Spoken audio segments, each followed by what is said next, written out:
Samajwadi party से विधायक जयप्रकाश जी हमारे साथ मौजूद हैं, बातचीत उनसे करेंगे। सर, आज राज्यपाल के अभिभाषण पर चर्चा होनी है। राज्यपाल के अभिभाषण का आप लोगों ने विरोध किया, आखिर क्या वजह रही कि इतना हंगामा खड़ा करना पड़ा और आज फिर चर्चा होगी, आज फिर हंगामे के आसार नज़र आ रहे हैं? देखिए, राज्यपाल महोदया सरकार के जो पुलिंदे हैं उसको पढ़ करके सुना दें। आज जिस तरह से प्रदेश में भयंकर बेरोजगारी है, प्रदेश का लाखों लाखों युवा आज अपने को बेसहारा समझ करके खुदकुशी करने के लिए विवश हो गया है, सड़कों पे मारे मारे फिर रहा है। और प्रदेश सरकार ने जो बजट लाई है उसमें नौजवानों के रोजगार के लिए कोई इंतजाम न होने के कारण समाजवादी पार्टी विरोध कर रही है। किसानों की आय दोगुना करने का बार बार भारतीय जनता पार्टी की सरकार ने मंचों के माध्यम से, सदन के माध्यम से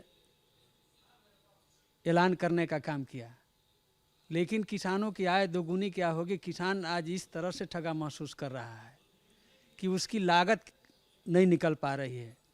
महंगी सिंचाई है, महंगी जोताई है, खाद महंगी है, बीज महंगी है, दवाइयाँ महंगी हैं, लेबर चार्ज महंगा हो गया।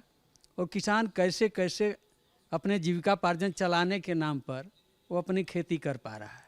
तो सरकार की जिम्मेदारी है कि किसानों को अधिक से अधिक राहत दे करके और किसानों की आय बढ़ाने पर विचार करना चाहिए। क्या ये सरकार किसानों को फ्री बिजली देने का काम कर रही है? नहीं कर रही है। खाद पे जो सब्सिडी मिलती थी वो भी सब्सिडी ये सरकार ने ख़त्म कर दी। डीजल पे जो सब्सिडी मिल रही थी वो भी ख़त्म कर दी। तो जोताई और सिंचाई सब तो महंगा होगा ही, खाद महंगी है। उपकरण पे अब सोच लीजिए कि 18% से लेकर के 28% तक जीएसटी सरकार लगाने का काम किया है। तो जब किसानों को राहत सरकार दे नहीं रही है और उसकी आमदनी दोगुना करने का सपना दिखा रही है, तो ऐसी परिस्थिति में किसानों की आय दोगुना होगी कैसे? अच्छा, ये एक सवाल ये था कि कल मुख्यमंत्री की भाषा देखी आपने, सदन में थी। आप लोग कह रहे हैं कि उर्दू पढ़ा के कठमुल्ला बनाना चाहते हैं लोगों को, क्यों ऐसा करना चाहते हैं आप लोग? इस तरह की भाषा माननीय मुख्यमंत्री जी को नहीं कहना चाहिए, इसलिए कि वो एक जिम्मेदार पर्सन है और प्रदेश की जिम्मेदारी उनके कंधे पे है।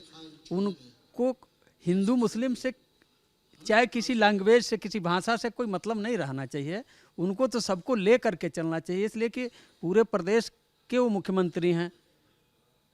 तो इस तरह की भाषा मुख्यमंत्री जी के तरफ से नहीं आनी चाहिए। अगर इस तरह की भाषा मुख्यमंत्री जी प्रयोग कर रहे हैं तो हम लोग उसकी निंदा करेंगे, समाजवादी पार्टी निंदा करेगी। धन्यवाद। जयप्रकाश जी को आपने सुना, बहुत ही सरलता से उन्होंने अपनी बात रखी और कहा कि किसान और युवा जो है वो परेशान है इस सरकार में, इसलिए समाजवादी पार्टी ने उसका विरोध किया अभिभाषण का। और अभिभाषण में सिर्फ झूठ लिखा हुआ था, वो झूठ का पुलिंदा था।